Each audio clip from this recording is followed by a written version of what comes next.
Assalamualaikum warahmatullahi wabarakatuh. Waalaikumsalam warahmatullahi wabarakatuh. Bismillahirrahmanirrahim. Alhamdulillahi rabbil alamin. Wal akibatu lil muttaqin.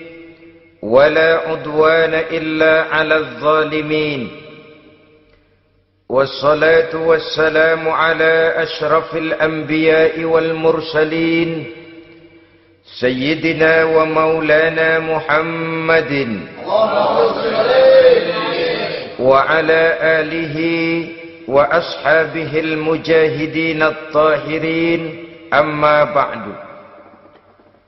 Saudara-saudara kaum muslimin rahimakumullah. Salah satu kelebihan makhluk bernama manusia, yaitu bahwa Allah subhanahu wa ta'ala menghiasi hidup manusia ini dengan syahwat, atau yang lazimnya kita sebut sebagai hawa nafsu.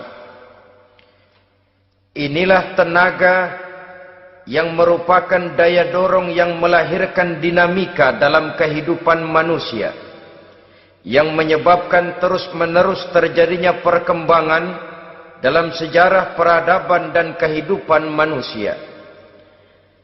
Hawa nafsu bisa melambungkan seseorang kepada puncak kejayaan, dan hawa nafsu dapat menenggelamkan seseorang ke dasar jurang kehancuran yang paling dalam. Pada surah Ali Imran ayat 14, Allah subhanahu wa ta'ala berfirman, A'udzu billahi minasy syaithanir rajim. Zuyyina lin-nasi hubbus syahawati minan nisa'i wal banin wal qanatiril muqantarati minadh dhahabi wal fiddah wal khailil musawwamati wal an'ami wal harth. Dzalika mata'ul hayatid dunya. Wallahu indahu husnul ma'ab. Mari kita perhatikan ayat ini lebih dekat lagi.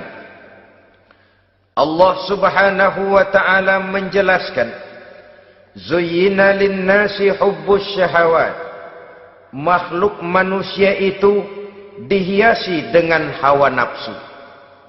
Dengan kata lain, hawa nafsu adalah perhiasan. Manusia tanpa hawa nafsu sama saja dengan orang yang tidak berhias, monoton, tidak mempunyai perkembangan dalam gerak kehidupannya. Tetapi kalau hawa nafsu adalah perhiasan, maka jika kita berbicara soal perhiasan, ada dua hal yang harus menjadi catatan pokok. Pertama, kapan satu perhiasan boleh kita pakai? Yang kedua, di mana perhiasan itu harus kita pakai? Kalau saudara berdandan rapi, pakai sepatu dengan kaos kaki, celana, jas, pakai dasi segala macam, tapi itu saudara lakukan pada saat saudara akan pergi ke WC, maka saudara sudah memakai perhiasan tidak pada waktu yang tepat. Begitupun sebaliknya, kalau jam tangan saudara pakai di kaki, kopiah saudara pasang di kaki, lalu sepatu naik ke atas jidat, maka saudara memakai perhiasan tidak pada tempatnya yang tepat. Demikian juga sifat yang bernama nafsu. kapan dia boleh diperturutkan, di mana dia boleh disalurkan. Adalah tugas daripada agama untuk mengatur syahwat atau hawa nafsu. Lihatlah kehidupan malaikat. Malaikat makhluk yang diciptakan Allah tanpa hawa nafsu. Maka kehidupan malaikat monoton. Malaikat tidak mempunyai peradaban dan kebudayaan. Malaikat adalah makhluk yang secara instinktif diciptakan untuk berbakti, tidak punya alternatif atau pilihan lain. Saudara lihat, ada malaikat yang sejak diciptakan diperintahkan untuk sujud, sujud saja sampai sekarang, enggak bangun-bangun. Ada malaikat yang sejak diciptakan diperintahkan untuk tasbih, tasbih saja, yang lain tidak. Ada malaikat yang sejak diciptakan diperintahkan mencabut nyawa, nyawa saja urusannya, yang lain tidak. Pekerjaannya monoton, tetapi memang karena tidak ada hawa nafsu, tidak ada kecenderungan malaikat untuk nyeleweng.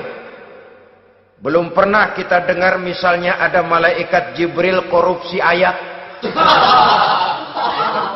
Ini kelihatannya ayat bagus ini, nggak usah disampaikan kepada bawahan Muhammad, dipakai sendiri saja. Tidak. Kita belum pernah dengar malaikat maut keliru mencabut nyawa orang yang belum waktunya modar. Belum pernah. Malaikat itu ibadun mukramun, la ya'sunallaha fima amarahum wa yaf'aluna ma yu'marun.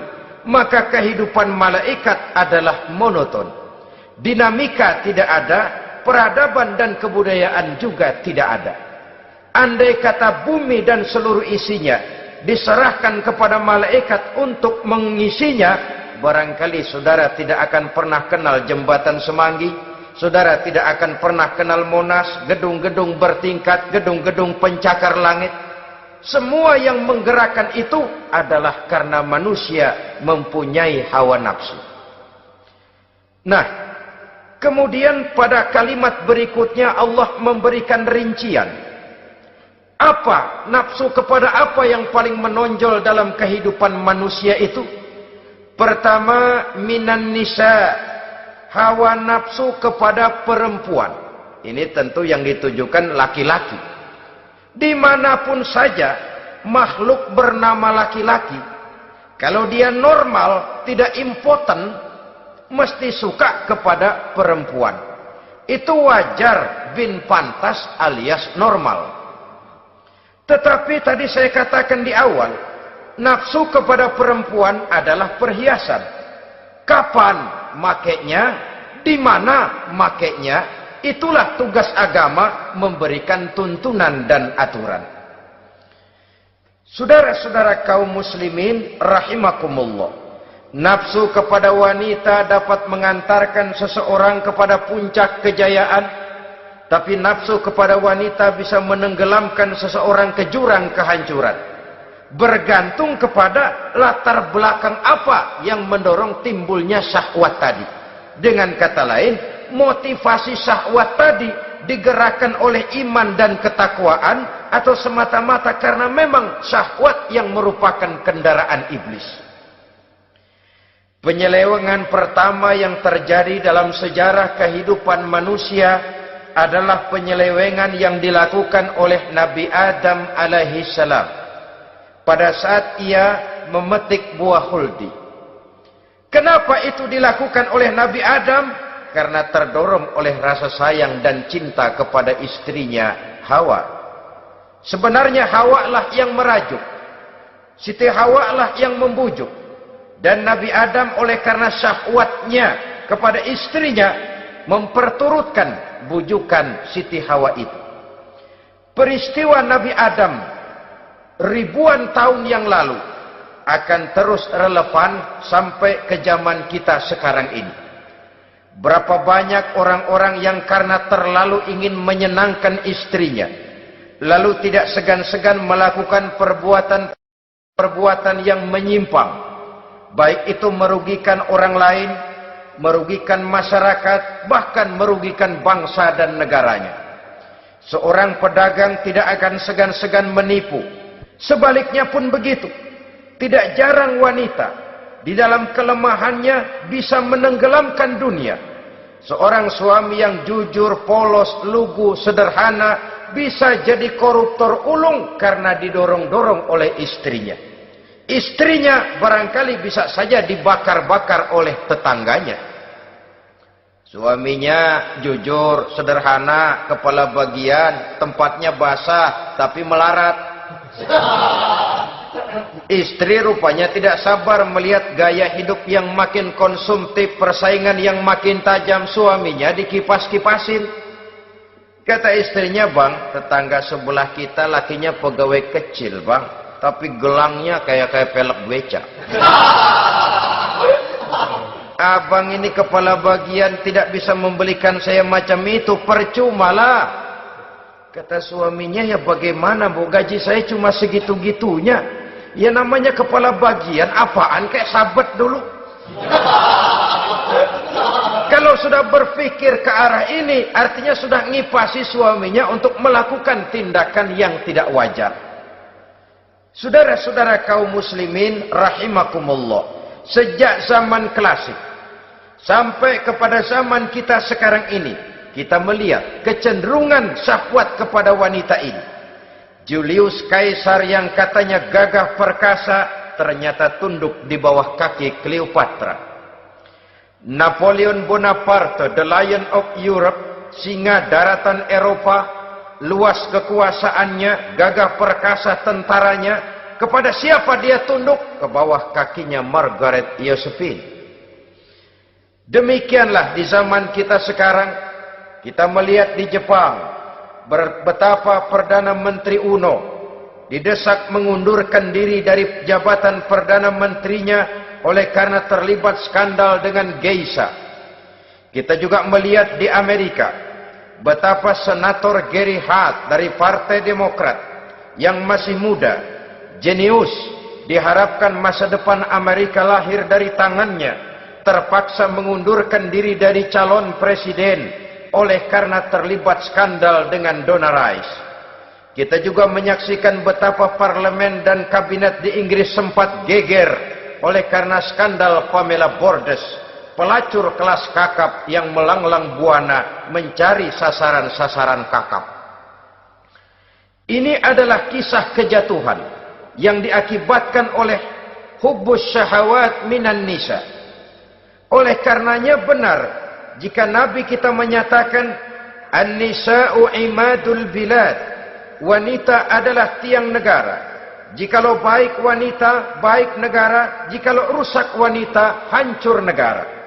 Kalau syahwat kepada wanita cuma semata-mata karena syahwat, maka seorang laki-laki akan memandang wanita cuma sekedar alat pemuas hawa nafsu. Nilainya rendah. Sedangkan agama kita mengajarkan ma akraman nisaa illa karimun wa ma ahanan nisaa illa laimun, kata Nabi. Tidak akan menghormati kaum wanita kecuali orang-orang yang terhormat, dan tidak akan merendahkan derajat kaum wanita kecuali memang orang-orang yang rendah moralnya. Dengan kata lain, apabila syahwat minan nisa ini dilandasi dengan semangat iman dan ketakwaan, maka kehidupan Rasulullah sallallahu alaihi wasallam sungguh menjadi figur dan contoh dalam kehidupan kita. Perkawinannya bukan karena wajah yang cantik semata-mata, tapi lebih merupakan nilai ibadah kepada Allah Subhanahu wa ta'ala. Dengan demikian, kecenderungan kepada hubbus syahawat minan nisa dikontrol oleh nilai iman. Barometernya, tolok ukurnya adalah iman. Di zaman sekarang banyak kasus kawin campur yang pada akhirnya akan membingungkan kita sendiri. Padahal Al-Quran secara jelas dan tegas memberikan bimbingan. Orang itu kalau sudah, kata Imam Syafi'i, wa ainur ridha an kulli aibin kalilatun kama anna aina suhti tubdil masawiya. Mata kalau dibalut cinta dia buta terhadap nista, tapi mata kalau dibalut benci hanya melihat yang keji-keji saja. Biasanya cinta kepada wanita memang bisa menimbulkan dorongan yang positif, tapi juga bisa membuat seseorang buta sama sekali. Dorongan yang positif paling kurang dari segi penampilan. Coba lihat lelaki kalau lagi demen perempuan, lenjeh banget kan? Sisiran rambutnya rapi, teriskaan bajunya lancip, sepatunya mengkilat, kantong celananya tebel, perkara anduk isinya bukan soal. Yang penting kan gaya. Lalu dinamis, kreativitasnya ada saja timbul. Tapi pada sisi lain, jikalau orang sudah kehilangan pertimbangan, juga kadang-kadang tidak segan-segan mengorbankan akidah, mengorbankan nilai-nilai iman. Padahal ini taruhan utama, sampai Quran dengan tegas memberikan peringatan. Wala ammatun mu'minatun khairun min musyrikatin walau a'jabatkum. Perempuan budak yang hitam legam, kalau beriman, itu lebih baik untuk dinikahi daripada wanita cantik berkulit kuning langsat tapi musyrik. Lebih baik budak yang hitam legam beriman daripada wanita cantik berkulit kuning langsat berhati bangsat. Tapi kita kadang kehilangan pertimbangan. Karena agama, karena cinta agama digadaikan. Karena cinta akidah terjual. Karena cinta keyakinan jadi korban. Ini semua penyakit yang datang dari hubbus syahawat minan nisa. Kecenderungan mengumbar nafsu kepada perempuan. Ini memang perhiasan, tapi bisa juga jadi bumerang dalam kehidupan manusia. Berapa banyak penyelewengan terjadi karena pengaruh wanita yang tidak bisa jadi bisa. Ini pengaruh di dalam kehidupan memang sedemikian besarnya. Sehingga saudara-saudara kaum muslimin, inilah yang perlu dikendalikan dalam kehidupan, kapan dan di mana. Kalau nafsu adalah perhiasan, kapan dan di mana perhiasan itu harus kita pakai? Di mana dia harus kita tempatkan? Begitu juga yang menyangkut soal perempuan. Kapan? Ya kapan? Tentu kalau sudah nikah. Di mana? Yang jelas bukan di depan umum.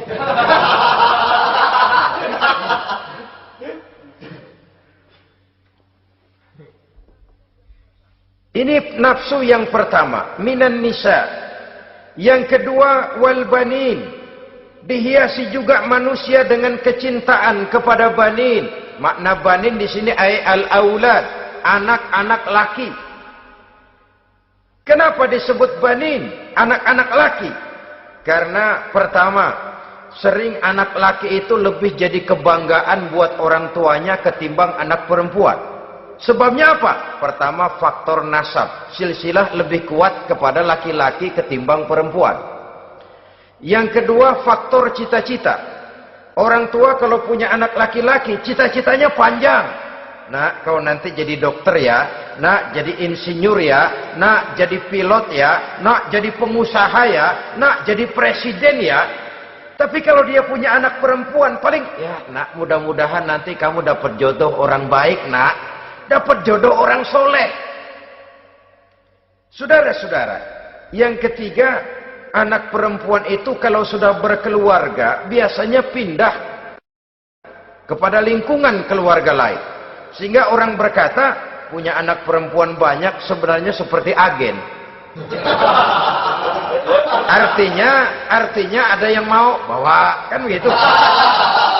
Ada yang minta, ambil. Ada yang berminat, buntel.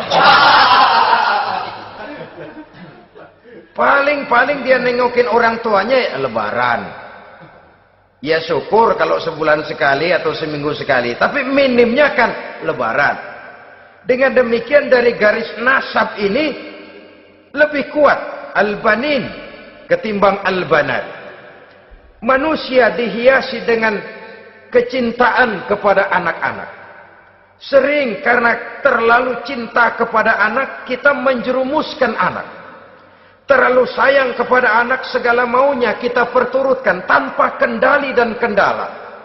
Akhirnya sifat yang demikian itu malah mendorong anak untuk manja, tidak percaya kepada kemampuan yang dimilikinya, selalu mengandalkan kepada kebesaran, kemampuan daripada orang-orang yang dibanggakannya itu. Dan dalam kondisi demikian, kedewasaan dan tanggung jawabnya akan lambat berkembang. Maka Allah Subhanahu wa ta'ala memperingatkan bahwa harta dan anak bisa menjadi fitnah. Dalam ayat lain Allah juga memperingatkan, ya ayyuhalladzina amanu la tulhikum amwalukum wa auladukum an zikrillah. Wahai orang-orang yang beriman, jangan sampai hartamu dan anak-anakmu memalingkan kamu daripada mengingat Allah. Jangan sampai kesibukanmu kepada anak dan harta benda menyebabkan kamu sampai lupa mengingat Allah Subhanahu wa ta'ala. Berapa banyak manusia yang tenggelam dengan melupakan Allah, jauh dari agama, jauh dari tuntunan syariat, oleh karena disibukkan oleh persoalan anak dan persoalan harta benda. Maka satu-satunya jalan, jikalau kita tidak ingin anak kita sampai memalingkan kita daripada mengingat Allah, nilai-nilai keimanan harus ditanamkan kepada mereka sedini mungkin. Dengan bekal ini, maka mereka, anak-anak kita, insya Allah tidak akan membuat kita orang-orang tua ini berpaling daripada mengingat Allah, berpaling daripada kehidupan beragama. Memang karena anaklah kita orang tua peras keringat banting tulang, pergi pagi pulang sore cari nafkah. Karena anaklah kita orang tua, kepala jadi kaki, kaki jadi kepala. Asal mereka bisa menikmati hari depan yang lebih baik dari yang kita nikmati sekarang ini. Tapi berapa banyak juga orang-orang tua yang tidak sadar akan amanah berupa anak ini. Mereka lalai, mereka bersikap masa bodoh, padahal tidak akan ada yang tidak dipertanggungjawabkan di hadapan Allah Subhanahu wa ta'ala. Orang tua bisa mendapat pensiunan pahala kalau anaknya tumbuh menjadi anak yang soleh. Tetapi orang tua pun bisa saja masuk neraka karena anaknya menjadi anak yang kurang ajar dan orang tuanya sama sekali tidak pernah memberikan pendidikan yang sebagaimana mestinya. Saudara-saudara kaum muslimin rahimakumullah, kita tentu berharap memperoleh pensiunan pahala dan bukan mendapat tambahan dosa dari kekurang ajaran anak-anak kita akibat kita sebagai orang tuanya tidak pernah mau mendidik mereka. Dalam hadis ada diriwayatkan, ada anak kurang ajar, sembahyang tidak, puasa ibadah tidak, kenal Allah tidak, beriman pun tidak, dosa kelewat banyak, kejahatan berkarat. Di akhirat nanti disidang dia, ditanya, kamu kenal siapa Tuhanmu? Tidak. Kamu tahu siapa nabimu? Tidak. Kitab sucimu apa?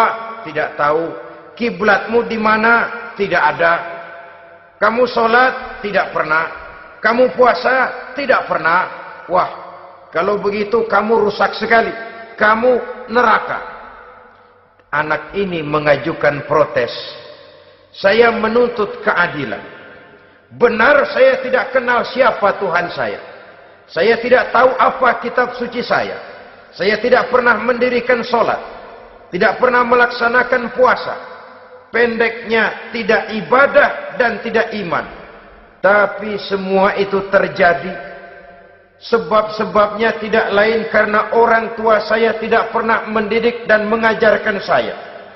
Orang tua saya tidak pernah mengarahkan saya ke jalan itu. Sampailah saya seperti keadaan yang sekarang ini. Orang tua saya enak-enakan ngaji, saya teler diantepin aja. Orang tua saya memegang kitab, saya megang botol. Dia tahu, dia diam saja. Dia tahu dan dia tidak memberikan peringatan. Karena orang tua saya lah, maka saya jadi seperti sekarang ini. Kalau saya harus masuk ke dalam neraka, saya menuntut keadilan agar orang tua saya juga ikut bersama saya gabung ke dalam neraka. Orang tuanya yang baik-baik dipanggil, sudah mau berangkat ke surga nih orang tua, dipanggil, "Ntar dulu mas, ini dulu." Mau kemana, gancang banget? Surga pak, nanti dulu urusan belum beres. Ini benar anakmu ini? Dilihat anaknya, iya anak saya ini. Waktu di dunia nggak pernah diajarin ngaji, nggak pernah. Sampai dia nggak kenal Tuhannya, nggak kenal nabinya, nggak kenal kiblatnya, nggak kenal kitabnya. Iya. Dia sembahyang, kamu diam, dia nggak sholat, kamu diemin aja. Iya kali. Kenapa pakai kali? Yang benar ngomong. Ramadan dia nggak puasa, kamu nggak tegur, kamu diam saja. Iya. Wah, kamu nggak tanggung jawab. Kamu tahu anak itu adalah amanah. Menyia-nyiakan amanah adalah khianat. Khianat adalah dosa besar. Jadi bagaimana saya? Ya kamu gabung sama anakmu, join ke neraka berdua bareng. Lantaran kamu tidak mau mendidik mereka, anak-anakmu, maka jadilah anak-anakmu seperti sekarang ini. Saudara-saudara kaum muslimin rahimakumullah. Sebaliknya, jikalau anak-anak kita yang kita cintai ini, yang merupakan buah hati belahan jantung, tumbuh dan berkembang menjadi anak-anak yang soleh, yang bermanfaat bagi masyarakatnya, bagi agama, bangsa dan negaranya, kita orang tuanya bolehlah tentram menerima pensiunan pahala. Menerima pensiunan pahala dari kesolehan anak yang ditinggalkannya. Alangkah nikmatnya mendapat pensiunan pahala. Terbaring kita di bawah pohon kemboja, nilai kebaikan kita dikenal orang, nama kita akan tetap hidup. Oleh karena kita meninggalkan anak-anak yang tumbuh menjadi generasi yang soleh, bukan anak yang salah. Oleh karenanya, kecintaan kepada anak jangan sampai membuat kita lalai dari mengarahkan mereka kepada kehidupan beragama. Di zaman sekarang ini, kecenderungan kita mengarahkan anak pun sudah kepada kecenderungan yang berbau materialistis. Maka yang ramai bagaimana anak bisa mengejar program MBA, Master of Business Administration, supaya keluar bisa jadi manajer. Bagaimana anak lalu kursus komputer, supaya keluar menjadi tenaga yang canggih di bidang komputer. Ya, kalau dia perempuan cantik, bagaimana dia bisa masuk Akademi Sekretaris and Management, supaya bisa jadi sekretaris.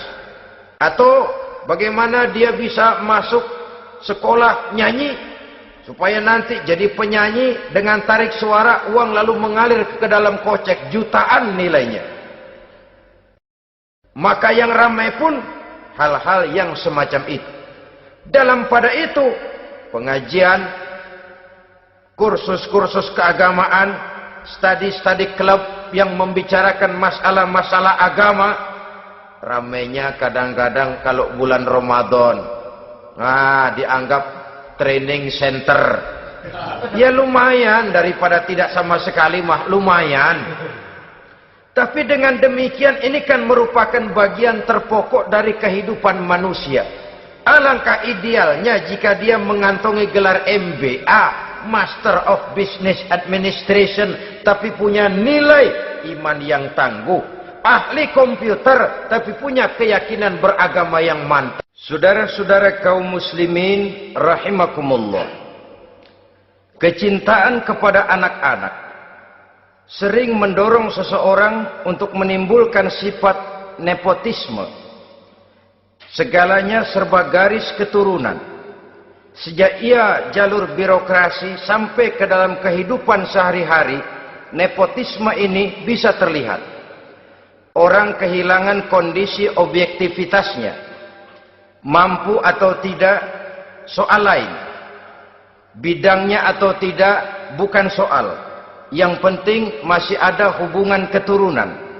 Maka timbullah tumpang tindih untuk sesuatu pekerjaan yang tidak sesuai dengan kemampuan dan keahliannya.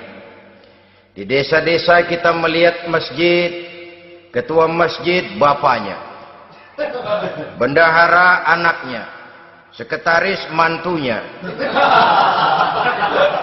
Bilal besannya, kul beduk engkongnya. Pokoknya asal masih ada garis keturunan, masuk, tidak, minggir. Ini pada akhirnya kurang menciptakan pemerataan kesempatan. Iyalah kalau profesinya, tapi kan jarang yang demikian itu. Kita boleh cinta kepada anak-anak kita, tapi jangan lalu mempergunakan posisi yang kebetulan kita gunakan untuk menempatkan anak-anak kita lebih dari kemampuan yang mereka miliki. Nepotisme yang lahir. Sehingga ini bukan saja tidak mendidik, tapi mengakibatkan terjadinya tumpang tindih. Tidak lagi berprinsip the right man on the right job, bahwa orang harus ditempatkan sesuai dengan keahliannya. Tapi kita sudah berpikir subjektif. Ahli atau tidak ahli, asal masih berbau keturunan, ayo silakan. Nepotisme yang akan lahir. Oleh karenanya, mencintai anak adalah sesuatu yang merupakan perhiasan di dalam kehidupan. Wajar, tetapi harus kita menempatkannya sesuai dengan semestinya. Ini yang kedua. Yang ketiga, nafsu yang menghiasi hidup manusia itu adalah nafsu kepada wal qanatiril muqantarati minadh dhahabi wal fiddah. Al-qantarah ay al-malul kathir. Kecintaan, kesenangan, nafsu kepada harta benda yang banyak daripada emas dan perak. Ini tentu sesuai dengan situasi dan kondisi. Kecintaan untuk mengumpulkan harta benda yang sebanyak-banyaknya.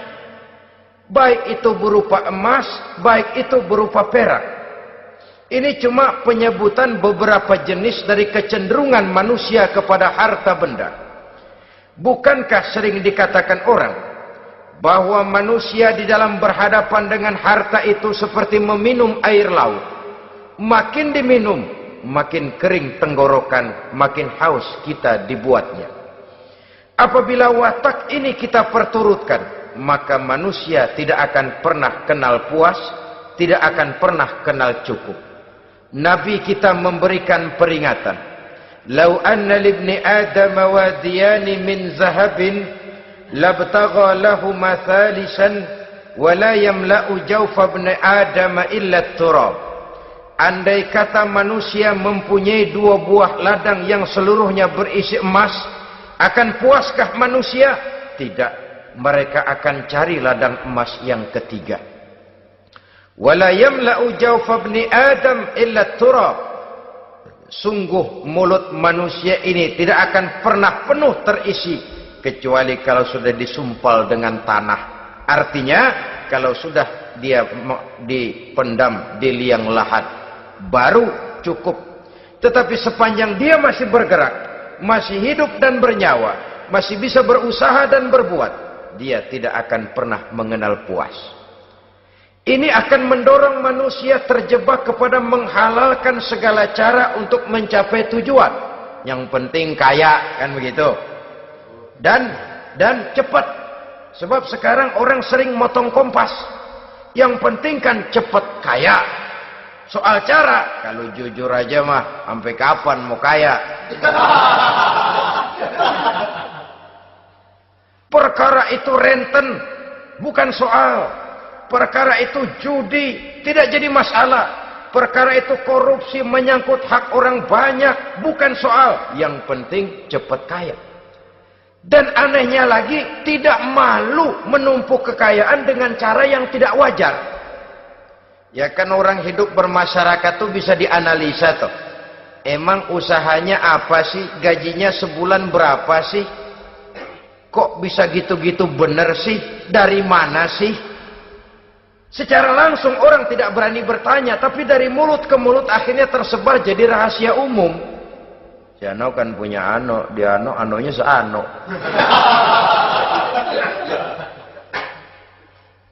Ini bisa jadi bahan pertanyaan dalam kehidupan, akhirnya jadi gunjingan.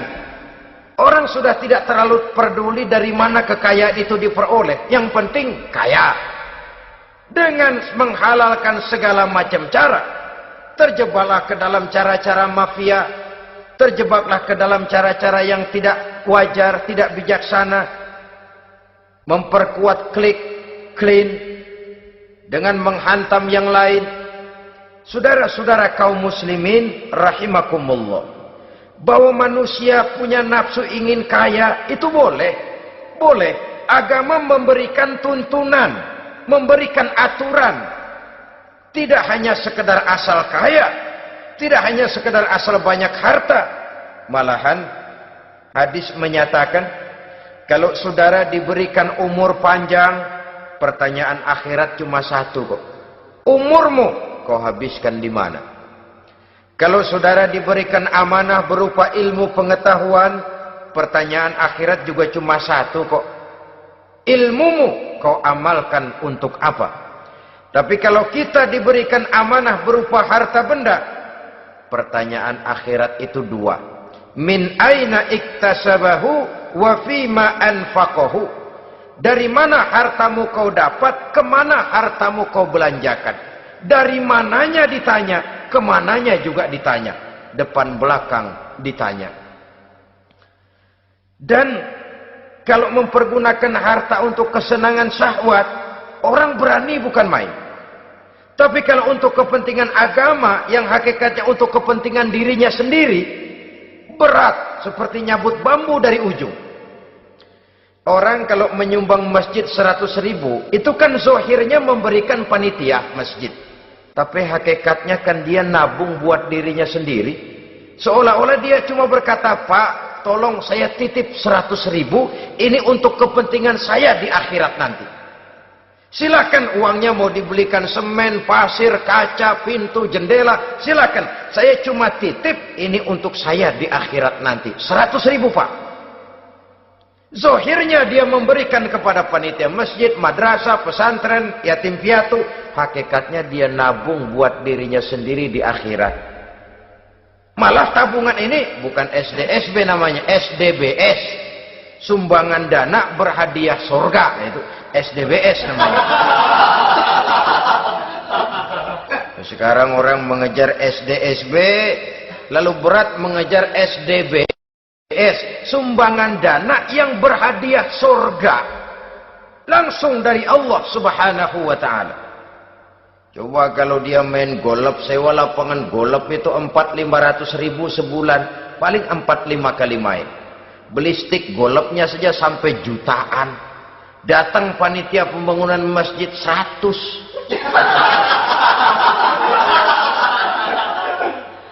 Minta didoain masuk surga lagi. Surga 100.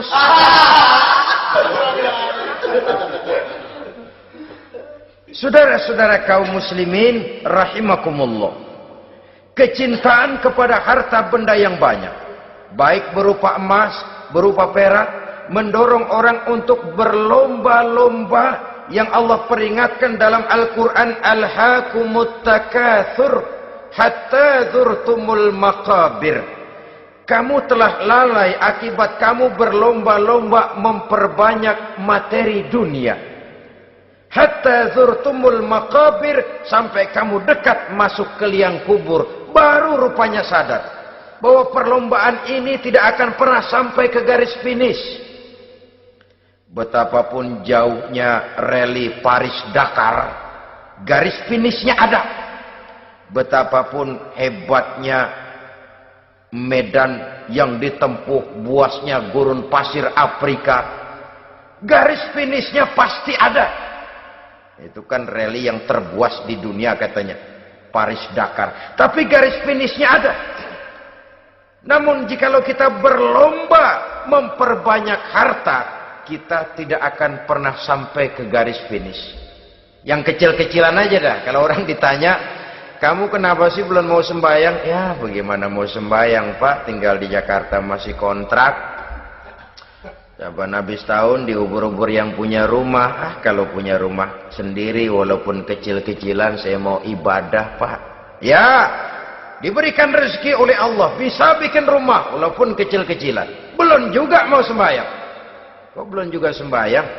Iya Pak, rumah emang udah punya sendiri, cuman kecil Pak. Atasnya atap, kalau hujan aja bocor. Kalau bisa bikin rumah yang permanen Pak, tenang, saya ibadah, sembahyang saya rajin. Iyalah, diberikan rezeki, bisa bikin rumah permanen. Bagus rumahnya. Lain lagi. Iya, rumah sudah permanen, tembok, kubin, cuman isinya belum ada Pak, perabotannya. Duh. Kalau punya peralatan rumah tangga yang memadai, tenang, saya ibadah. Diberikan juga rezeki, bisa beli perabotan rumah tangga yang lumayan. Di atas tekelnya sudah pakai karpet, mebelnya spaghetti, tempat tidurnya alga spring bed dan low pillow, ada kulkas, ada TV, di sebelah TV ada kunci mobil. Kuncinya mobilnya.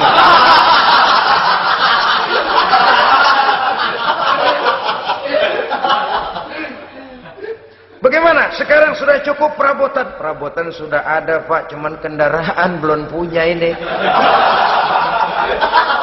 Kemana-mana masih ngukur jalanan aja. Kalau punya kendaraan enak, kemana-mana cepet Pak, mau ke masjid juga getap dah, rajin. Diberikan rezeki, bisa beli kendaraan. Lain lagi nanti. Sudah punya sepeda, pengen punya motor, kepengen punya mobil, kepengen punya pesawat terbang, pengen punya kapal induk. Sudah punya kebun, pengen beli sawah, sudah punya sawah, pengen punya gunung, sudah punya gunung, laut diborong. Perlombaan materi tidak akan pernah membawa kita ke garis finish, karena sifatnya sangat abstrak, bahkan akan mendorong kita seperti gurita, cenderung kepada penyakit tamak bin rakus alias serakah. Dengan demikian saudara-saudara, bahwa kecintaan kepada harta merupakan nafsu, dan nafsu itu adalah perhiasan, dia bisa menjadi daya dorong positif. Kalau dalam upaya memperoleh harta itu kita tidak akan keluar dari tujuan keridhaan Allah. Saya cari nafkah, tapi yang Allah ridho. Saya ingin kaya, tapi dengan cara yang Allah ridho. Ini kunci yang akan menyelamatkan kita manusia dari perangkap menghalalkan segala cara. Ini yang ketiga. Yang keempat, dihiasi manusia itu dengan nafsu kepada wal khailil musawwamah, kuda yang bagus, kendaraan yang bagus, kuda yang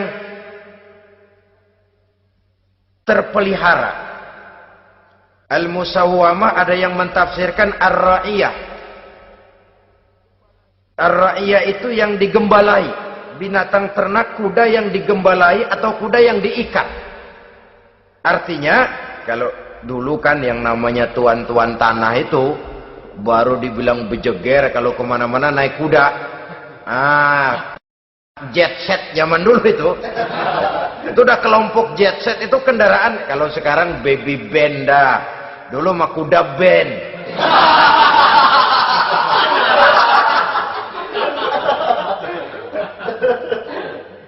Manusia punya kecenderungan suka kepada kendaraan.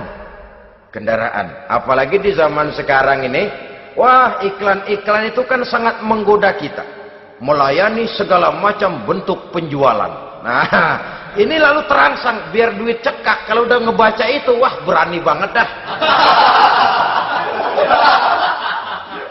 Tahu duit nggak mungkin cukup, tapi begitu baca melayani segala macam bentuk penjualan dengan fasilitas ringan. Nah, jadi dah. Jadi juga punya mobil, jadi dah. Perkara utang itu bakal nyekek leher, bukan soal. Kasihan saudara-saudara kita di daerah-daerah yang terjebak kepada iklan-iklan merangsang yang akhirnya di luar kemampuan. Sehingga terjebak pada saat dia harus mengembalikan kredit, dia tidak mampu, barang disita, uang hangus, nyengir deh. Bekipas sembari tahlil. Habis arang besi binasa. Bahwa kita menginginkan kendaraan yang serba baik, silahkan. Tiap akhir tahun ganti merek, keluar yang baru, ganti lagi. Itu kalau orang yang mampu. Buat kita yang tidak mampu, kenapa tidak bersyukur melihat yang lebih rendah di bawah kita? Alhamdulillah kita punya mobil, tangga kita cuman punya motor. Yang punya motor, syukur kita punya motor bisa rada cepetan. Tangga sebelah punya sepeda, mana-mana kekejek mulu. Yang punya sepeda, alhamdulillah punya sepeda. Tangga sebelah kemana-mana jalan kaki. Yang jalan kaki, syukur masih bisa jalan. Temen sebelah lumpuh bertahun-tahun nggak. Yang lumpuh, alhamdulillah masih hidup. Tangga sebelah kemarin out, nggak balik lagi. Saudara-saudara, saya pikir menengok ke atas itu perlu supaya ada rangsangan kita untuk maju. Tapi menengok ke bawah pun juga lebih perlu agar kita mensyukuri yang ada dan tidak suudzon, tidak buruk sangka kepada Allah. Apa yang diberikan Allah kepada kita sekarang ini, itulah yang terbaik menurut Allah untuk kita. Saudara-saudara kaum muslimin rahimakumullah. Dahulu ada seorang pemuda, matanya buta. Dia mengeluh, ya Allah, kenapa saya dilahirkan dalam keadaan buta? Apa dosa saya? Apa salah saya? Andai kata saya tidak buta, saya melihat keindahan alam ini, saya lebih akan bersyukur kepadamu ya Allah. Nah sudah, dia berburuk sangka kepada Allah. Satu hari, ini Raja Baduy di pedalaman, mengerahkan tentaranya menculik anak-anak muda. Ini Raja Baduy ini kanibal, artinya suka makan daging manusia. Anak-anak muda ini diculik. Yang masih muda-muda ya, kalau kambing muda itu kan di sop rada sedap. Rupanya ini Raja kanibal ini begitu. Anak-anak muda termasuk ya pemuda yang buta tadi itu kena culik. Ya sudah diculik, dirawatlah di istana raja ini, diberikan pakaian bagus, dikasih makan serba enak. Sebab apa? Supaya badannya gemuk. Setelah gemuk nanti dipotong di sop legit. Udah, kerjanya cuma makan tidur, fasilitas nikmat, tidur enak. Udah giliran dapat 1 bulan 2 bulan kemudian, ketika mau diambil anak-anak muda ini, raja sendiri yang milih mana yang disop duluan nih. Sampai giliran anak muda yang buta ini, raja geleng kepala. Yang begini mah buta, dagingnya nggak enak. Ini satu lepas aja, lepas. Saya mau makan daging orang buta, lepas aja. Pulang ini anak muda, batinnya bersyukur, sujud syukur, ya Allah, katanya untung saya buta. Coba kalau saya nggak buta udah habis saya disop. 2 bulan yang lalu dia mengeluh, ya Allah, kenapa saya dilahirkan dalam keadaan buta? Sekarang dalam pulang ke rumah, perjalanan menuju ke rumah, dia berkata, alhamdulillah, andai kata saya tidak buta, habis badan saya disop oleh raja yang kanibal tadi. Saudara-saudara kaum muslimin rahimakumullah. Jadi dengan demikian pola hidup yang konsumtif sesungguhnya sangat tidak mendidik apabila dilatar belakangi oleh kemampuan yang tidak menunjang. Dengan demikian setidaknya mendidik orang untuk berkhayal. Anak-anak muda sama merek mobil ngerti banget dah, punya kagak? Ini BMW model terakhir nih. Nih, kemarin gue ngeliat di sana gue megang rame banget.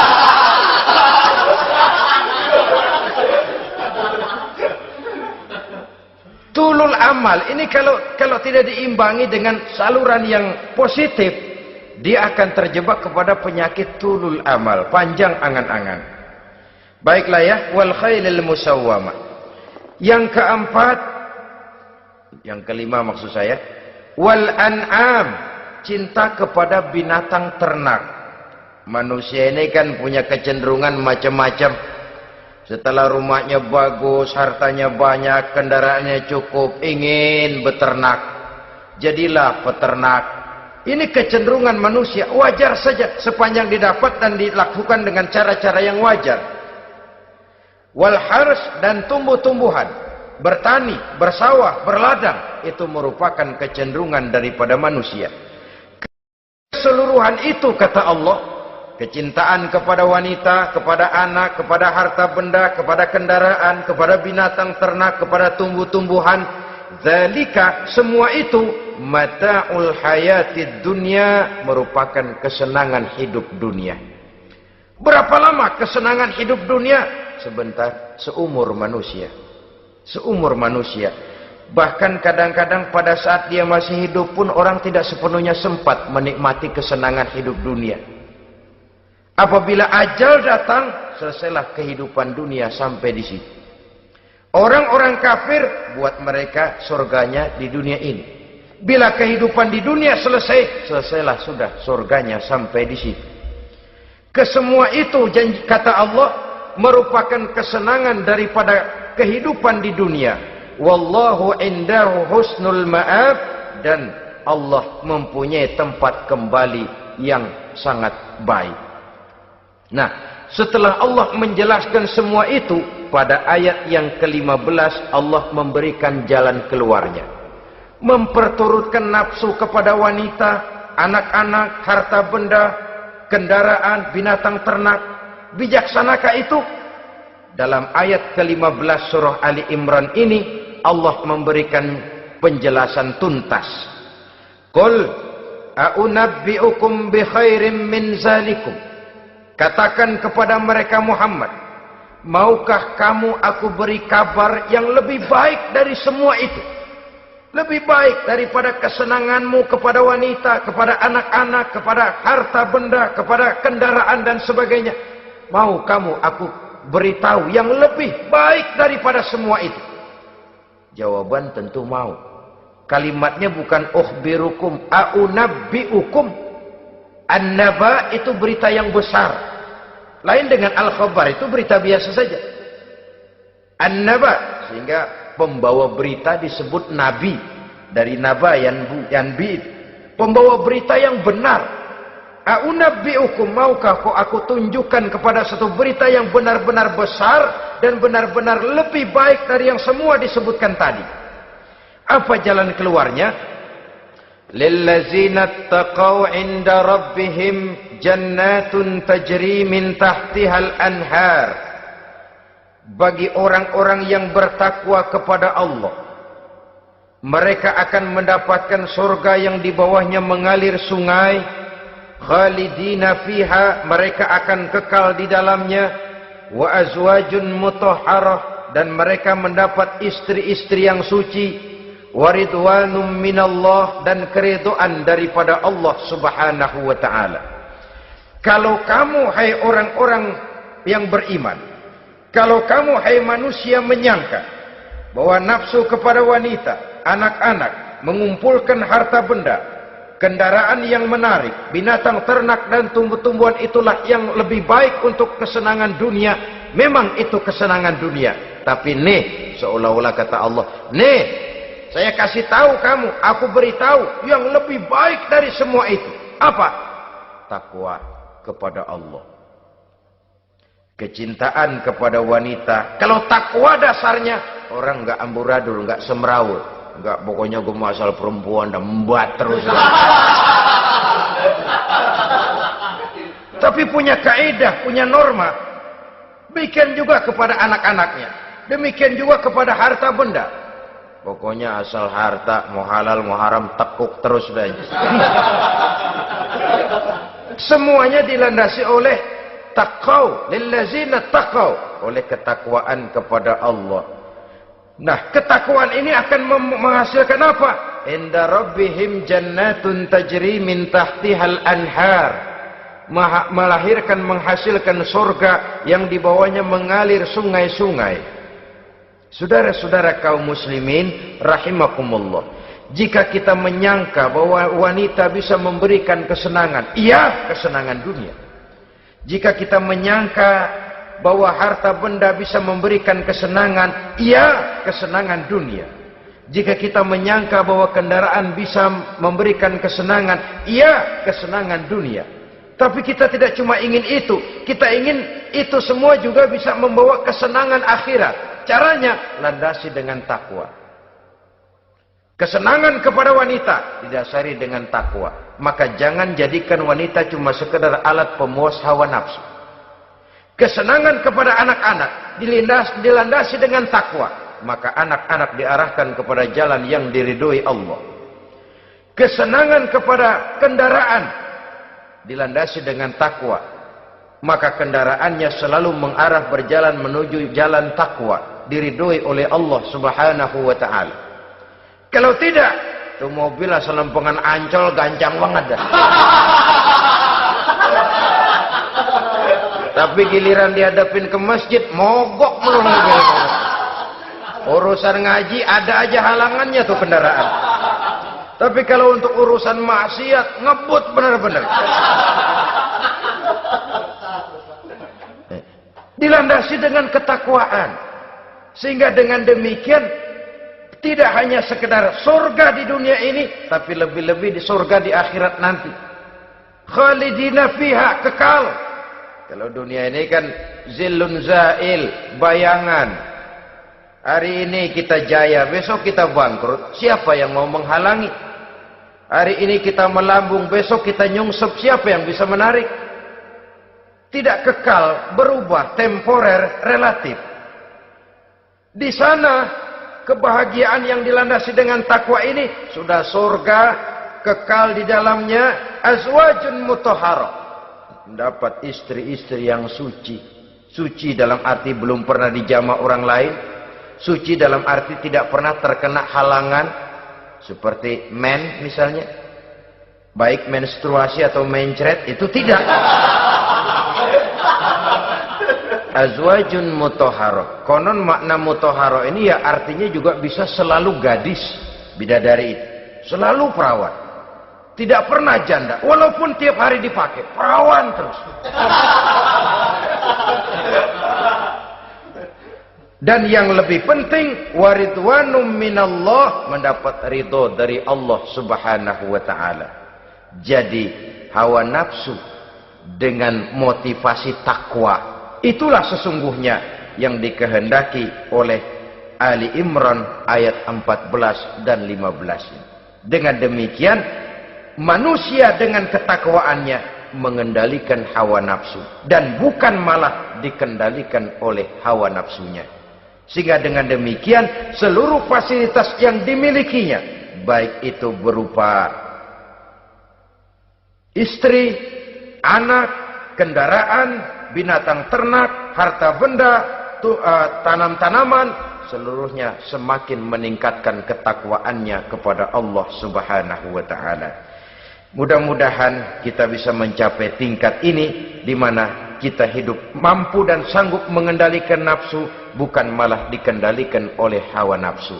Terima kasih dan mohon maaf. Wassalamualaikum warahmatullahi wabarakatuh. Waalaikumsalam warahmatullahi wabarakatuh.